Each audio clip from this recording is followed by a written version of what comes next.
Welcome to the No Limits Podcast, where limits do not exist, where you can create cash flow, equity, and real freedom with the power of real estate. 3, 4. Now, we will begin. Welcome to the dojo.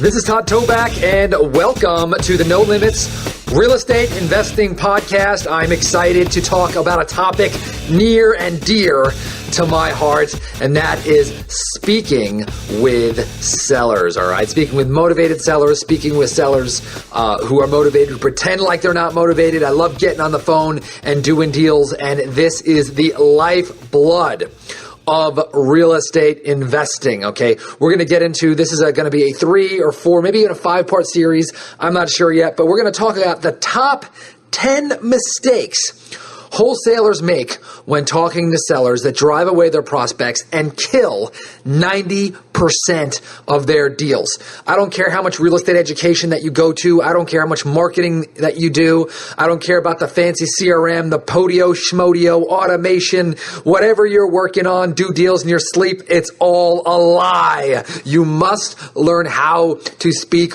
with sellers and convert to thrive in this business.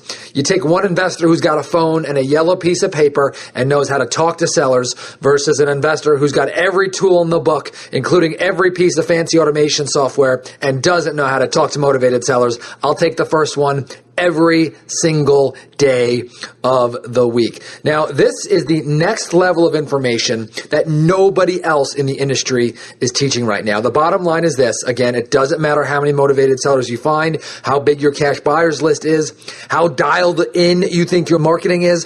If you can't effectively close sellers, you will never make any real money in wholesaling houses. Now, let me tell you a little bit about myself, by the way. My name is Todd Toback. If you've not been a regular listener, and make sure you head on over to our website first, nolimitsrealestateinvesting.com. You can download a copy of the map, the massive action plan. This is going to show you how to build your real estate business starting from your first deal all the way up to 6 or 7 figures. Now, before I jump into the top 10 mistakes wholesalers make, also, if you love what you hear today, I would be honored if you'd leave a review and tell us what you think about the podcast. The more that you listen, the more reviews, the more interaction, the more motivation I do to record these things. Now, the mistakes listed that I'm going to speak about today, I'm not going to go through all 10. I'll probably just go through maybe 1 or 2 in this episode. Represent all of the pain and problems a wholesaler or real estate investor, if you're a rehabber dealing with private sellers, it represents the pain that if you don't have the skills to speak with sellers that you're going to experience or that you're already experiencing, all right? And one of the things I'm going to speak to today, which is the number one challenge, and if you've struggled, you could probably relate, is that you are not making enough calls. This includes calling and follow-ups, which results in missed opportunity. Now, before you say, Todd, wait a minute, hold up, whoa! What does that have to do with speaking with motivated sellers? You're just telling me to make more calls. Listen, follow me, I'm going to get there. One of the things that happens with investors is they do a mailing or they start calling off Craigslist or they put up banner signs and the phone rings and a seller calls and that seller will beat that investor to a bloody pulp. They control the conversation. They cut them off. They say, what are you going to give me for your house? Or really they procrastinate and lie, right? Sellers lie all the time because they are in defense mode. And so what do? They make it not fun to speak on the phone. And that's because the investor talks like this. And they want to be nice and they want to be polite and they want to act like they have this customer service mentality. When really one of the principles I talk about is having a posture that we are the ultimate service provider. And when a seller is controlling the conversation and they're asking all the questions and you're in defense mode, having to explain and sell what you do, it makes it very, very, very challenging to want to be on the phone. It makes sales and acquisition not fun. It makes your phone look like a cactus.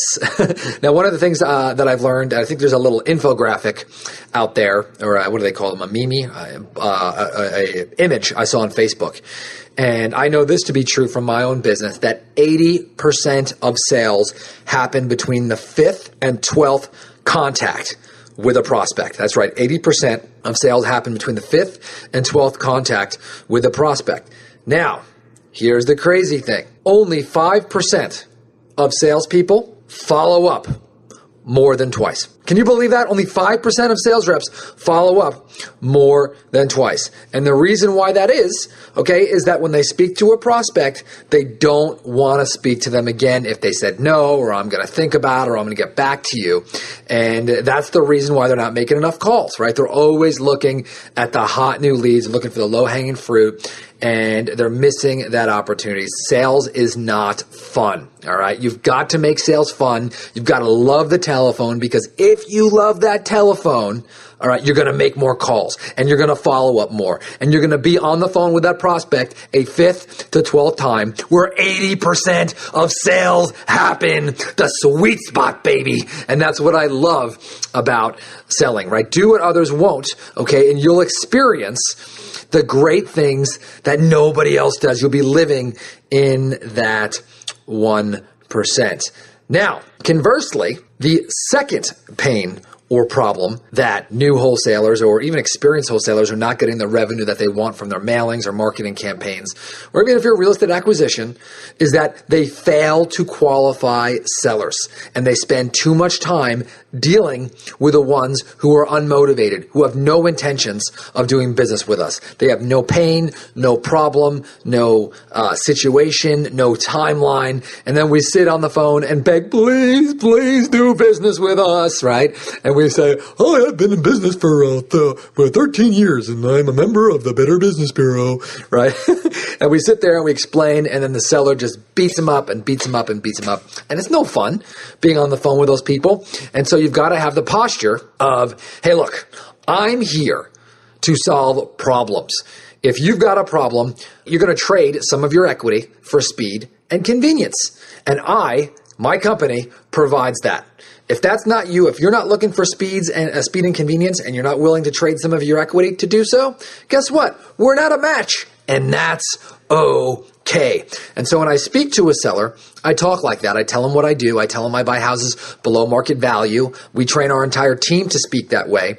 And once a seller knows what you're up to and you hit them between the eyes with honesty, it is so easy to have the upper hand in the negotiations. And you're going to find out right away if that seller is serious about doing business or not, right? You're going to be able to qualify that seller so that you know if they have a problem. Nothing will qualify a seller faster than you disqualifying that prospect. So, for example, when I'm on the phone, part of the language that I love to use is saying, hey, look, it doesn't sound like we're a match. Again, some of the things that we do is provide speed and convenience and really in a trade for some of your equity. If you want a top market price, maybe you should just list with a realtor. And that's one of my favorite qualifications. I shut up after I say that, shh, and I listen. And you hear the answer. If they say yes, I might just list with a realtor, right? Then I'm going to hang up and say, great, here's the name of a great realtor in town. And if you're operating legally, you can collect a referral fee for that. If they're lying, they're going to say, whoa, hold on. I don't want to list because X, Y, Z, right? I don't want to make any repairs. My sister's living in the property rent-free. I need money for a kidney transplant. I'm moving to Mexico. Whatever that solution is, when you qualify sellers the right way, you're going to get the answer and find out if they're ready to do business or not. All right. So those are the top two mistakes that new investors make. And if you do this, if you're continuing to do this and not using some of the things I'll be teaching in this podcast series, you're going to have a hard time. Conversely, if you implement some of the things that I'm going to talk about, okay, you're going to see your sales and results shoot through the roof, right? So I know in this video, this podcast series, I'm talking about some of the things that you shouldn't do. However, if you go to my website, I've got a special link there. It's a 3-part video training series. It's totally free. Okay, it's going to teach you how to speak with motivated sellers, to teach you what to do and what not to do. Okay, so go to www.nolimitsrealestateinvesting.com/convert. Okay, don't forget about that last part, /convert. nolimitsrealestateinvesting.com/convert, and you can get that free 3-part video series on speaking with motivated sellers, closing more deals, getting bigger assignments, and it's going to make it fun for you to get on the phone. So I hope you enjoyed the first 2. I'm going to probably do 2 or 3 more episodes. You're not going to believe the next one. This is going to be one of my favorites, right? The next one's my favorite. So look out for the next episode. And remember to leave a review in iTunes if you can. And head on over to our website. And I will see you on the next episode.